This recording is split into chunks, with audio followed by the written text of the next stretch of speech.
se oye. Bueno, creo que como estamos en un espacio pequeño tampoco... A ver, ¿alguna cuestión para los conferenciantes de la mañana de hoy, si queréis plantear? Si no la planteo yo, tengo muchas. Adelante. Una pregunta para Carmen, bueno, dos.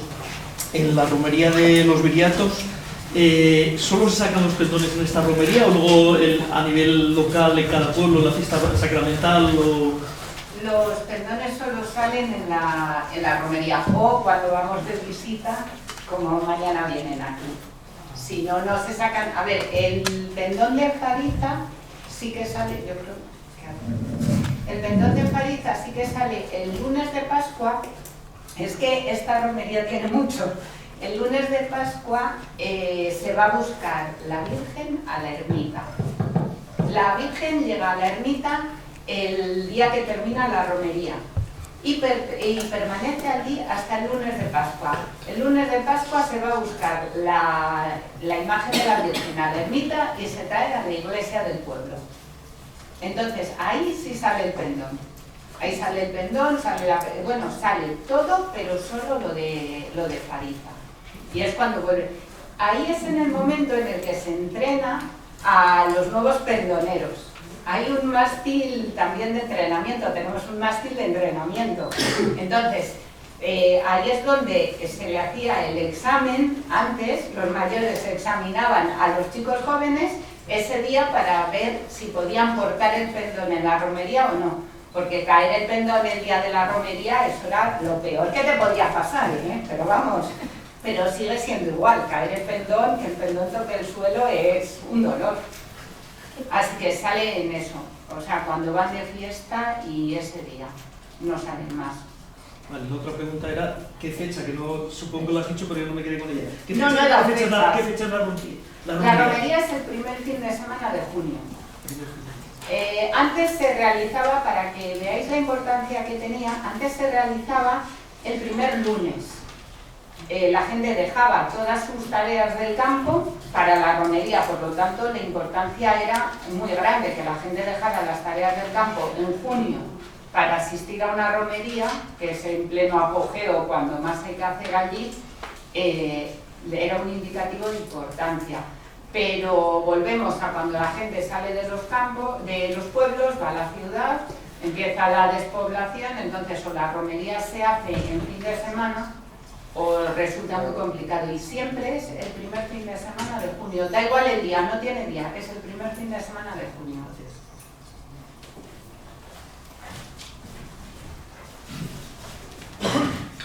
Hola, buenos días. Yo quería hacer una pregunta a la señora Lara. ¿Usted cree que el uso de los pendones reales en las ceremonias que al parecer se inicia pues, en la Alta Edad Media tiene algún origen con las águilas romanas? Si tenemos en cuenta que el uso de los pendones tienen un carácter militar y que luego va trascendiendo y se van incorporando elementos religiosos y luego elementos dinásticos con temas de escudos heráldicos, pues evidentemente puede llegar a tener una relación, pero yo ahora mismo no te lo puedo confirmar porque no lo tengo.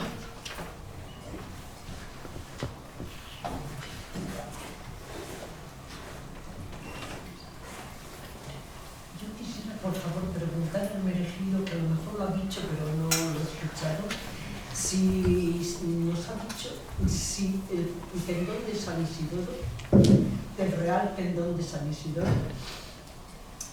la tela que tiene actualmente, ¿de qué época es? Y también el bordado, por favor. Lo que yo expuse es el facsímil que tenemos en la Imperial Cofradía. Pero bueno, primero corregirte, no se llama real pendón, se llama milagroso e invicto pendón. Lo tengo pintado en casa. Bueno, eso en primer lugar. El pendón real era otra cosa y se custodia en el ayuntamiento. Bueno, sí. En segundo lugar, Loli,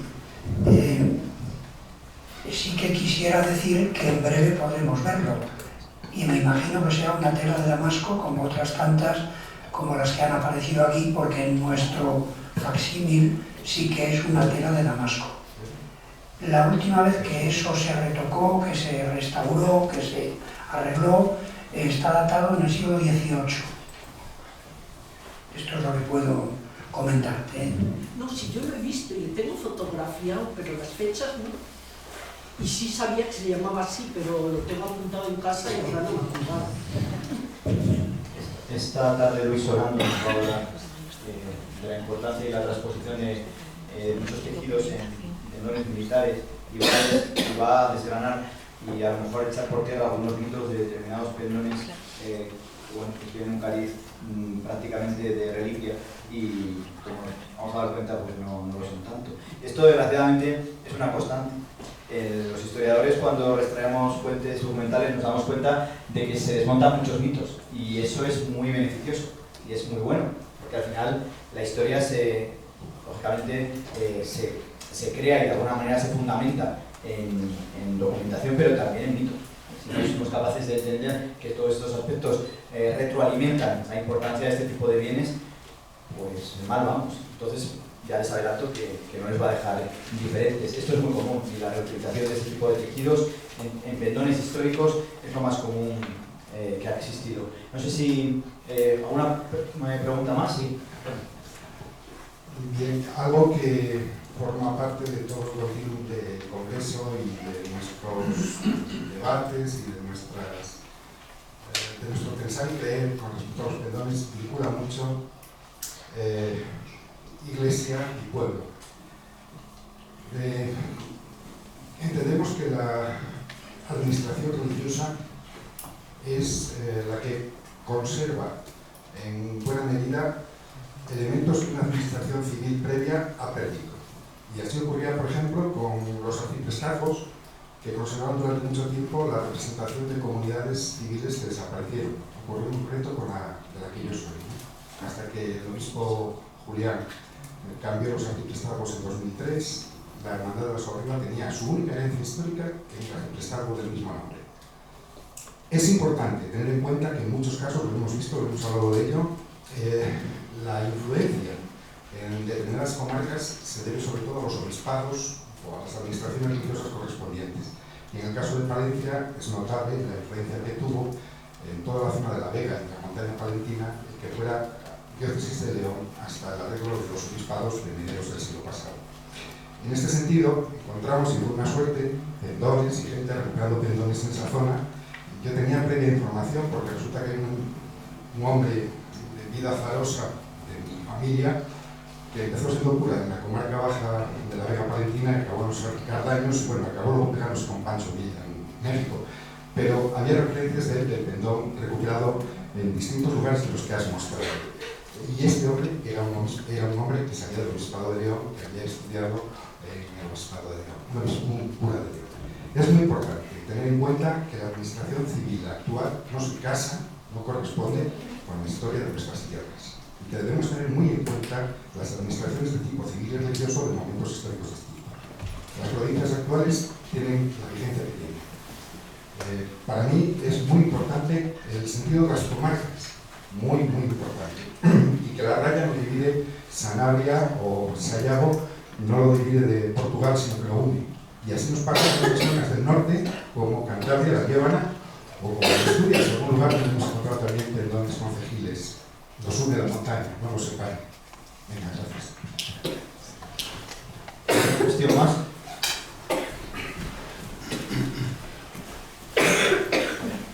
Gracias. Mi pregunta era para María Baranda. María, en relación, yo quería saber qué opinión te merece las afirmaciones que hicieron ayer tanto Alejandro Banderas como Jorge Martínez, en el que decían que en los libros de fábrica se miente muchísimo, o la que hizo Jorge de que no son fuentes primarias de documentación, de pendones. Perdón, por alusión, disculpa María, te cedo la palabra. Javier, creo que se ha notado mal, y si no, hace un remake de lo que yo dije ayer. Yo no he dicho, ni diré nunca, que los libros de fábrica no son fuentes primarias. Son fuentes primarias. Quiero, y si se ha malentendido, lo matizo y lo corrijo. Son fuentes primarias.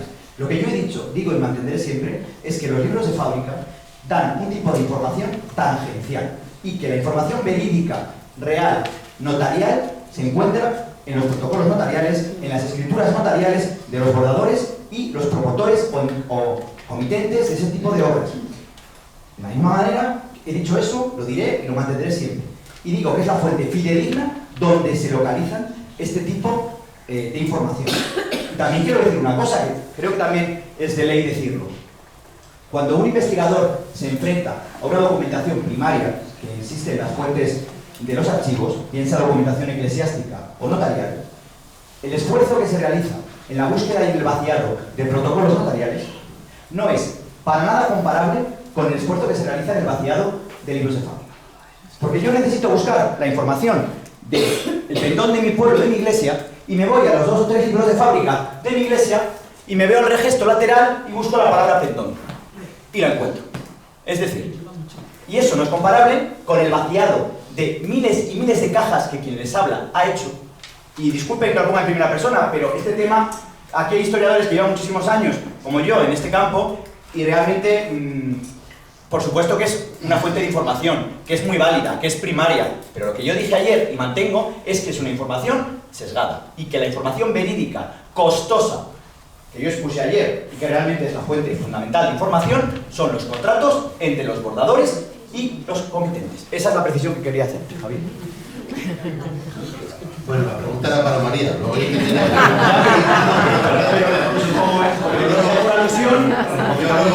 No me va a querer preguntar más cosas sobre ello, pero la pregunta era para María.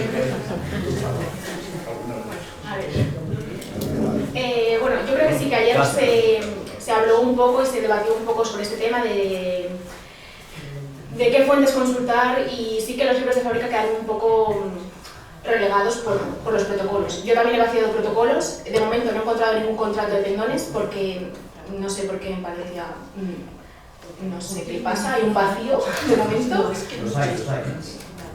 De momento hay un vacío para mí, entonces yo sé lo que es mirar y mirar protocolos y sé lo que es mirar y mirar libros de fábrica, que ya al final igual es más fácil, pero ya con igual 8 o 10 libros de fábrica por cada uno de los pueblos que llevo, yo ya estoy hasta arriba de libros de fábrica. Para mí me parece una fuente que sí, que puede haber chanchullos como decíamos antes, pero no creo que se inventarían que había un pendón o no le había, o cómo dejaría de ser o no ese pendón. O sea, que yo creo que si aparece un pendón de tantos lienzos en tal pueblo, es que le había y no hay más. Gracias.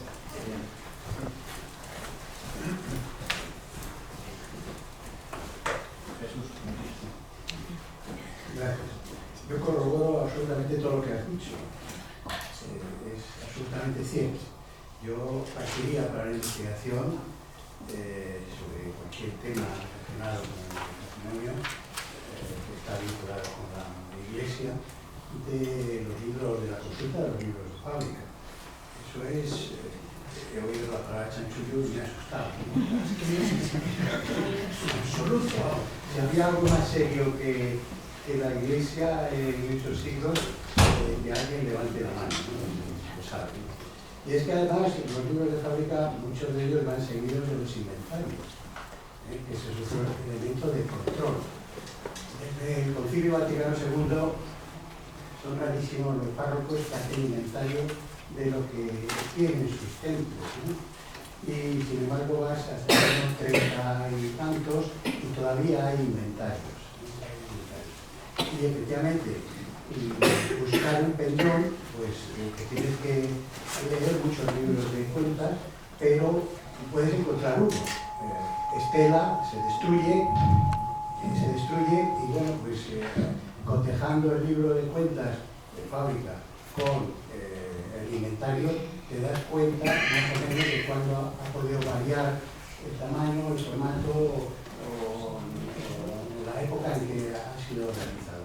Pero con respecto a la documentación fabril, no se puede utilizar jamás la palabra chanchullo, jamás. Es una seriedad verdaderamente mediana. No hay ningún riesgo a equivocarse con lo que aparece en un libro de cuentas. También es cierto que el libro de cuentas es un tema contable, ¿saben?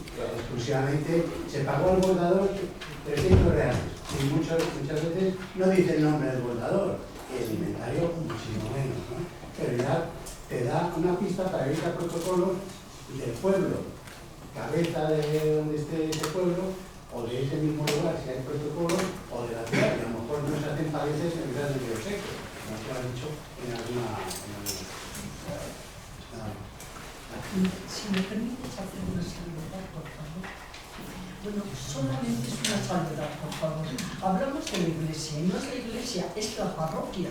Y la parroquia estaba compuesta, es que no es igual, por el párroco y 2 contadores. Más después, cada año o cada 2 años, venía el obispo o la persona representante a tomar nota de lo que hacían. O sea, bueno, de 2 o de 3 años. O sea, quiero decirte que, bueno, que claro, lógicamente no eran los mismos componentes de los pueblos. Más evidente, exactamente. O sea, que era un chanchullo. Yo cuando ayer se lo escuché a alguien, me llevé las manos a la cabeza. No protesté, pero por lo bajo sí. Venga, muchas gracias. Muy amable. ¿Más cuestiones? Está. Bueno, me llamo Víctor, ante todo muchas gracias a todos los ponentes y bueno, por algunas cocinas. Para Mari Carmen quería decirle que no dude que aquí sabemos lo que es un merrillo. De hecho, las varas de los pendones de mi pueblo están hechas de merrillo. Y desafortunadamente casi los hemos perdido, pero yo me pondría en contacto con la Universidad de Madrid, que tienen un programa experimental de clonación de olmo resistente a la grafiosis y se pueden empezar a replantar los olmos, que es una cosa que nos convendría a casi todos los ayuntamientos y municipios para recuperar nuestro patrimonio botánico.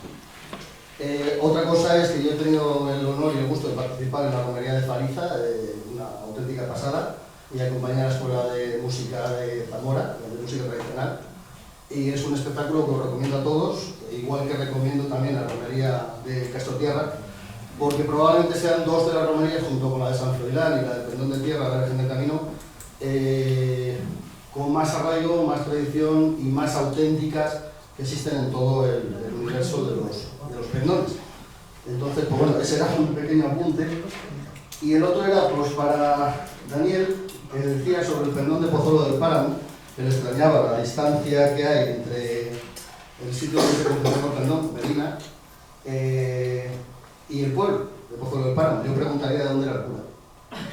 Porque probablemente tuviera relación o bien con Medina o bien con el bordador. Es decir, en muchas ocasiones todos esos encargos se hacían porque, como lo que contaban el boca a boca y se copiaban materiales, pues yo sé que en la parroquia lo hicieron, lo encargaron en Medina y les fue bien. Entonces, yo preguntaría de dónde era el cura, si no, o el bordador, efectivamente. Y otra cosa era lo del tema de las randas. Las randas yo las he visto ya en más de una factura de material de pendones, y aquí las randas, o por lo menos los actuales suministradores las entienden como los agremanes, es que son un poco diferentes. El mundo de los textiles, para los que se dediquen a ello, que yo solo soy un profano por tema de encargos de telas, galones, entrepaños, pasamanería, ademanes, randas, todas esas cosas suelen referirse a lo mismo pero de distintos materiales. Y las randas suelen ser eso, los entrepaños, que en unos sitios se utilizaban para entrepaños solamente y en otros para decorar los pendones. Por eso, más que nada por la duda de lo que planteaste en la exposición, de lo que se referían a las randas, porque los paños y las bandas sí solemos tener más o menos claro lo que son, pero las randas hay algunas ocasiones que se confunden con los términos. Entonces, como no está muy claro, pues habrá que investigar, me imagino. Y muchas gracias a todos. Sí, por aquí. Hola, buenos días. Yo quería hacer una invitación, ya que se me permite que se habla de la romería de Zamora, y mañana vamos a poder disfrutar de una estupenda procesión de pendones, o de desfile de pendones, como decimos aquí. Pero yo, como miembro y representante del Ayuntamiento del Voto, pues yo os invito a todos a participar el domingo en nuestra procesión del Voto, donde irá nuestro pendón de tierra y todos nuestros pendones. Muchísimas gracias por la invitación. Estaremos muy gustosos. Venga, la última cuestión. comenzamos con la... Buenos días. Yo tengo dos preguntas. Una es para María Baranda. Cuando se refiere, digo las dos y después contestáis vosotros. Cuando se refiere a pendón estandarte, o yo he entendido eso, de 2, 3, 6 o 5 años, aquí denominamos a los pequeños pendonetas o pendones. He entendido que en la zona vuestra denomináis pendones o estandartes. Quería saber por qué. Y la otra es conjunta tanto para María como para Mari Carmen, aunque es una zona restringida, muy corta, no es una provincia como Zamora o Valladolid, y a Daniel también, si hay una catalogación o un inventario de vuestras zonas, porque yo creo, como bien dice Jorge y ayer yo estoy con él, de que creo que hay que difundir, no guardar. Y difundir es esto, explicar las cosas, para que no se pierdan. Porque si no se explican, cuando se creó la asociación de pendones, tuvimos un gran problema, que muchos estaban deteriorados, como las fotos que hemos visto en Palencia. Entonces mi pregunta es, ¿hay un inventario desde las instituciones de cada zona? ¿Se está haciendo algo? Gracias.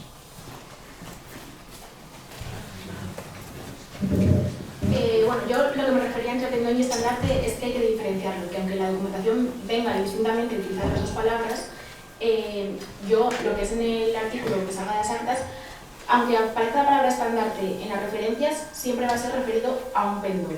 O sea, no, las pendonetas no se llaman estandartes ni nada. Aquí solamente hay pendones o pendonetas. Y en las pendonetas siempre aparece la palabra pendonetas, no lo llaman estandarte. Y luego, referente a lo del inventario, que yo conozca en Palencia, no hay absolutamente nada. Se está realizando ahora este trabajo, pero no viene promovido por ninguna parte ni nada más. Bueno, en el caso de Valladolid nos habrá don Jesús Urrea, después ahora inmediatamente en el caso de la mesa redonda, y es cierto que tampoco tenemos ningún inventario. Y en el caso de Zamora, el inventario, catalogación, si lo puedo llamar de alguna manera, de todo esto fue la recopilación que hice yo. Ahí no hay más. De hecho, a mí cuando empecé con este tema, a mí me dijeron que dónde iba, que si estaba loca, meterme en este fregado, porque no había un artículo que había sacado el Instituto Florian de Ocampo, que es de Zamora, en el año 97. Y luego referencias de medios de comunicación a la romería, pero hasta ahí. Hasta ahí en el obispado, en los libros de la cofradía, pero catalogación de pendones y pendonetas que nosotros tenemos, yo en el libro describía todo lo que son, lo poquito, porque realmente no es que tengas que hacer hojas y hojas, porque es describir. Yo esto es lo que, aquí es lo que tenemos, allí no hay nada más. La última, prometido. No, yo observando el vídeo para María de la elaboración del RAI para vestir vuestro pendón, quería preguntar cuál es el motivo, por qué el objeto de la manga anterior a colocar el pendón. Porque era más guapo. Pero luego queda bonito, ¿no? Claro. Ha sido... Porque queda más bonito, había que engalanarlos de la mejor manera posible. A ver, esto viene cuando se hacía el negrillo, iban pulidos, los mástiles, pero iban pulidos de aquella manera, que estamos hablando que nos traspasamos a muchos, pero muchos años atrás. No había las técnicas que hay ahora, igual que los bordados se hacían a mano por las señoras del pueblo, entonces así te quedaba más bonito. Bueno, pues creo que les damos un aplauso porque son